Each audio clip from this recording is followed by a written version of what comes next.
अनमने मन से अयोध्या में आए। आज महाराज राम जी नहीं वापस लौट करके आए। राजा दशरथ से कहा कि आज प्रभु लौट कर नहीं आए।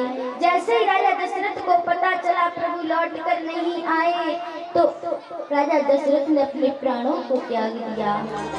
राम राम कहे राम कहे, राम राम कहे राम, राम राम कहकर के उन्होंने अपने प्राणों को त्याग दिया। उसके बाद भरत जी आए, अपने मामा से भरत जी लौट कर आए। पता चला कि मेरे भाई का वनवास हो गया है। आज अपनी मैया से न जाने क्या क्या कहा, कहकर के मैया कौशल्या से कहने लगी, मैया कौशल्या के सामने कई प्रकार की सौगंधें खाई। उसके बाद इधर मेरे प्रभु जी भरद्वाज मुनि के आश्रम पर पहुंचे। भरद्वाज जी के आश्रम पर से वाल्मीकि के आश्रम पर पधारे। धीरे धीरे मेरे प्रभु वन के लिए प्रस्थान कर रहे हैं, संतों के आश्रम पर जा रहे हैं। जैसे संतों के आश्रम पर जा रहे, आज वाल्मीकि से पूछते हैं कि महाराज आप हमें रहने का स्थान बताओ। जैसे ही इतना कहा, वाल्मीकि जी कहते हैं आप तो प्रभु सर्वत्र व्याप्त हैं, सभी जगह व्याप्त रहते हो।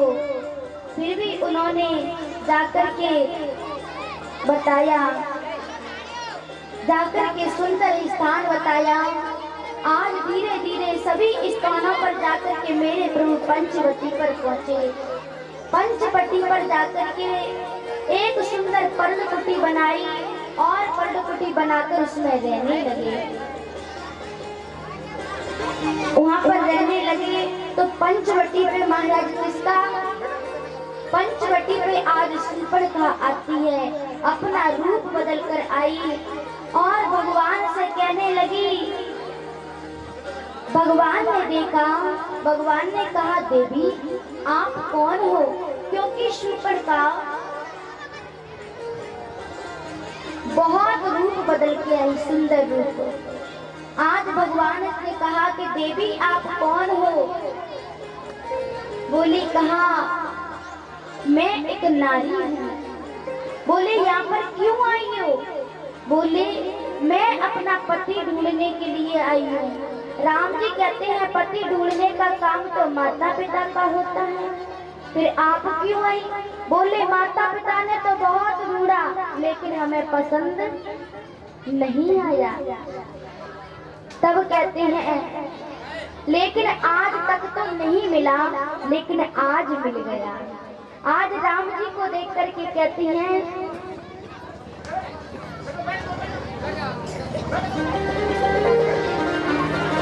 शूर्पणखा कहती है कि हे प्रभु आज तक तो नहीं मिला लेकिन आज मेरे लिए वर मिल गया। बोले कहाँ है, कि आप ही तो मेरे वर हो, आप भी इतने सुंदर नहीं हो लेकिन फिर भी विवाह कर लूंगी।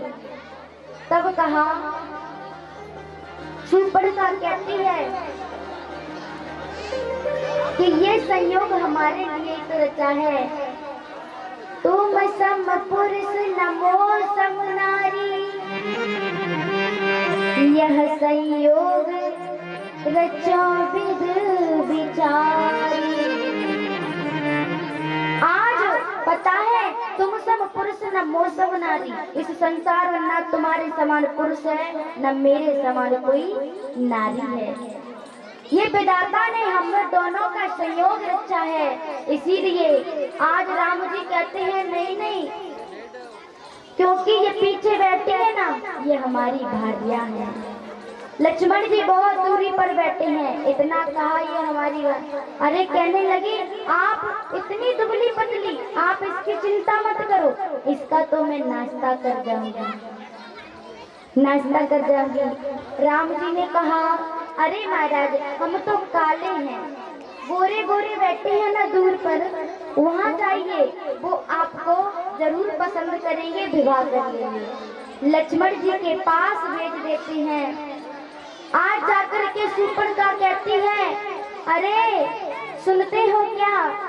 तुम्हें पता है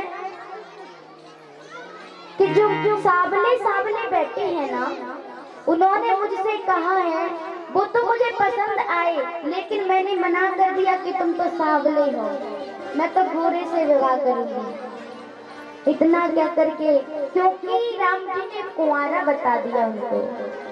आज लक्ष्मण जी सोच रहे हैं कि जब भैया हमको कुंवारा बता सकती है तो हम भी अपनी थोड़ी बुद्धि चला लें। लक्ष्मण जी कहते हैं, अरे पता है वो कौन है? वो अयोध्या के राजा श्री रामचंद्र जी हैं और मैं उनका दास हूँ। यदि तुम मुझसे विवाह करोगे तो झाड़ू पोंछा लगाना पड़ेगा, याद रखना, झाड़ू पोंछा लगाना पड़ेगा। जैसे ही इतना कहा कि यदि तुम्हें विवाह करना है, राज्य करना है, तो जाओ बड़े भैया से विवाह करो, मैं तो उनकी सेवा करता हूँ, दासी बनो तो विवाह कर लो। वहां से जाकर राम जी के पास पहुंची, कहते हैं अब तो मना कर रही है, मैं तो तुमसे विवाह करूंगी। आज इधर से राम जी भेज देते, उधर से लक्ष्मण जी भेज देते हैं। लक्ष्मण जी कहते हैं, आज उन्होंने उपदेश किया कि जब पिताजी की 3 पत्नी हो सकती हैं, तो क्या भैया के 2 पत्नी न हो सकती? इतना कहा, आज शूर्पणखा क्रोध में आ गई, कहने लगी, तुमने मुझे पागल बना रखा है क्या? विवाह करना है कि नहीं? आज शूर्पणखा ने अपना विकराल रूप बना लिया